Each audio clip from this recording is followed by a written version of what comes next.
Sécurité, c'est la Bible qui parle dans le psaume 27. Nous allons prendre les 3 premiers versets. Il est écrit ceci: oui, l'Éternel est ma lumière et mon sauveur. De qui aurais-je crainte? L'Éternel est ma forteresse. Il protège ma vie. De qui aurais-je peur? Que les méchants s'avancent contre moi, voulant me nuire. Ce sont mes ennemis, mes oppresseurs, qui perdent pied et tombent. Qu'une armée vienne m'assiéger, mon cœur reste sans crainte. Que l'on me déclare la guerre, je suis plein d'assurance. C'est le psalmiste. Il est écrit à son sujet. Elohim dira de lui, évangéliste, il dit: j'ai trouvé un homme selon mon cœur qui accomplira toutes mes volontés. Il n'a pas seulement été selon le cœur de Dieu, mais il a également su reconnaître Dieu autour de lui et en lui. L'église en sécurité, l'église dont le Christ a dit, parlant à Pierre: Pétro sur ce pétra, Pierre sur cette pierre. Du texte grec, Pétro sur ce pétra. Je bâtirai mon église et les portes du séjour des morts ne vont pas prévaloir sur toi. Yes. Le texte commence, il dit: oui, l'Éternel, la notion de l'alliance. Et dans Luc 22, il est écrit: ceci est le sang de la nouvelle alliance. Est-il possible qu'il y ait une relation entre le sang et la lumière? Jésus est la lumière du monde. C'est le même qui a déversé son sang, afin que ce sang de l'alliance ait une valeur de salut et de sauveur. L'église en sécurité, évangéliste. Oh docteur, merci. J'aimerais avant que de pouvoir rentrer dans ce message, interpeller quelqu'un par ce petit témoignage qui, n'est-ce pas, je crois qu'il portera dans la vie de quelqu'un. Je me rappelle, il y a quelques années en arrière, j'étais encore tout petit, et là, docteur, nous allions auprès des devins, comme toute autre famille africaine, étant une grande famille.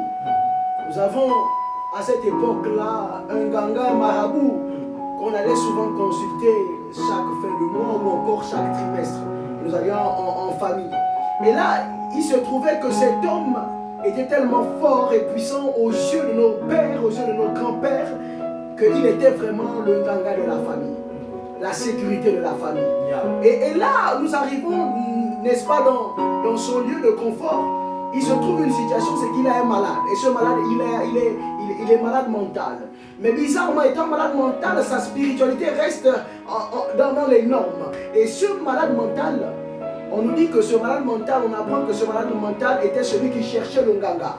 Je garde le nom par discrétion. Ce nganga, dans cette ville de Port-Gentil, avait une renommée. Et là, à chaque fois que le malade dans la nuit cherche notre sécurité qui était ce nganga, il n'arrive pas à trouver le nganga parce que quand il va la nuit, il le trouve soit il est une panthère. Un soir, il peut se transformer en une panthère. L'autre soir, il est un éléphant. L'autre soir, il peut être un boa. Et à chaque fois, c'était la même chose qui se produisait. Il prenait la forme d'un animal. Et là, le malade mental, sa spiritualité était dérangée parce qu'il voulait vraiment affronter ce gars. Les démons qui étaient en lui voulaient finir avec notre sécurité. Oh my God. Je ne sais pas à qui ce message est adressé. À quelle église ceci est adressé. Mais le malade mental a pris son courage à deux mains. Il a pris la hache, qui est un outil pour fendre le bois. Et il a fendu la tête.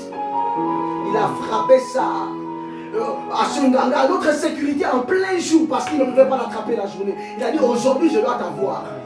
Il a pris la hache, il a mis ça sur la tête. Et le nganga, notre sécurité, est tombée par terre.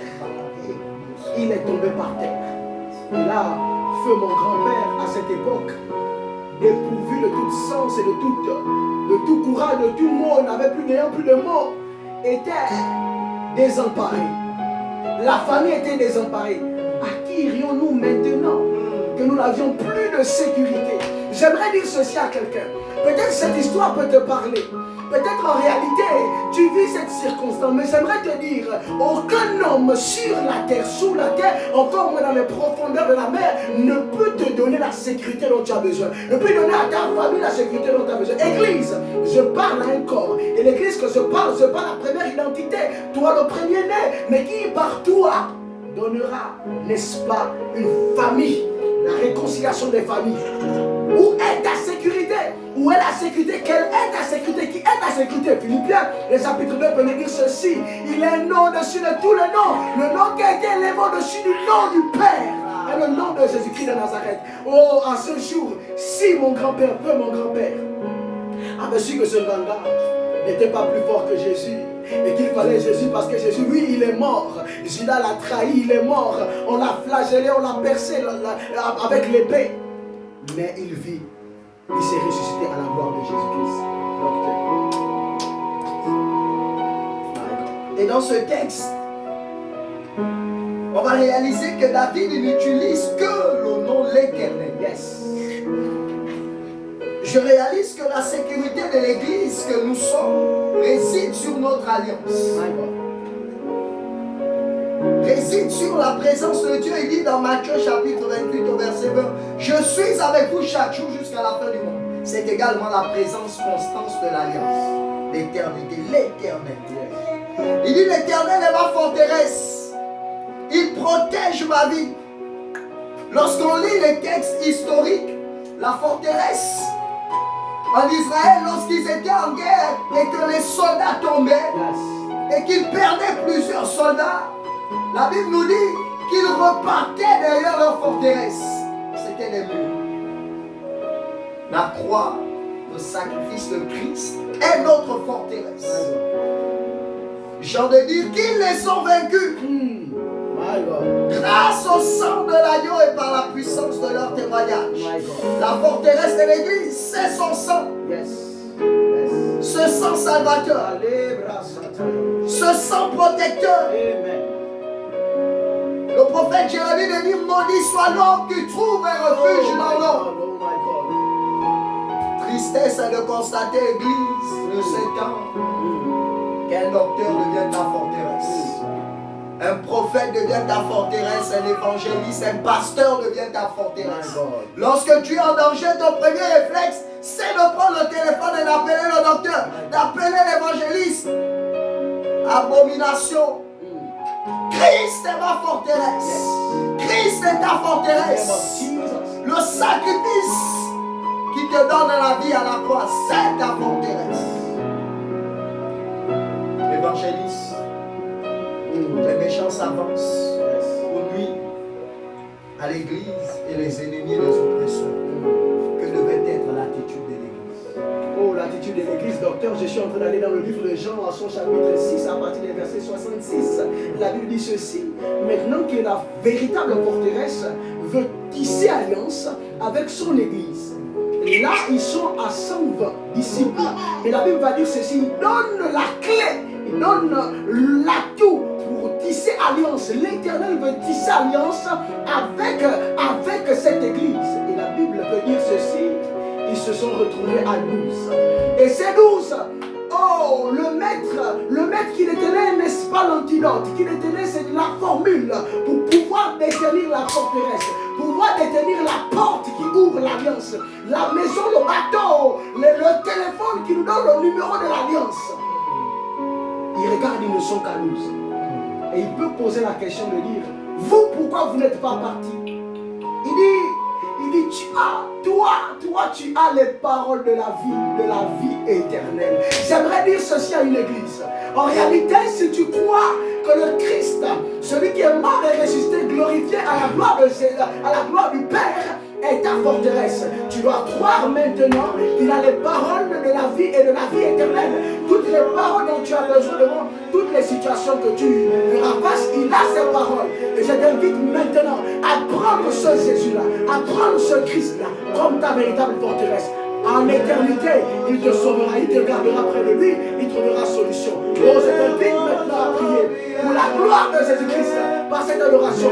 Hier, aujourd'hui, à jamais, Jésus-Christ de Nazareth, le seul nom qui est incontesté, parce que son nom donne la valeur, son nom donne la puissance docteur, son nom est glorieux, son nom élève, son nom élève les morts, son nom éveille les morts, son nom élève les malades, la puissance de son nom.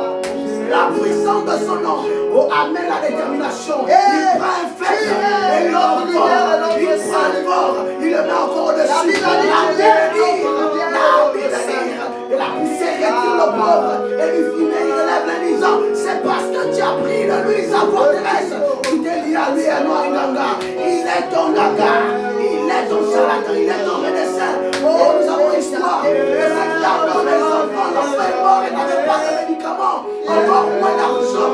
Mais l'empêcher sa forteresse. Et sa forteresse est arrivée. J'aimerais que tu prennes cette forteresse. Oh frère dans le sang, sœur dans le sang, prends cette forteresse qui est Jésus-Christ de Nazareth. Rencontre la lumière que son de Tarse a rencontré sur le cheval de Damas. Est-il possible que la lumière ait le caractère du salut? Son de Tarse l'a rencontré à Damas.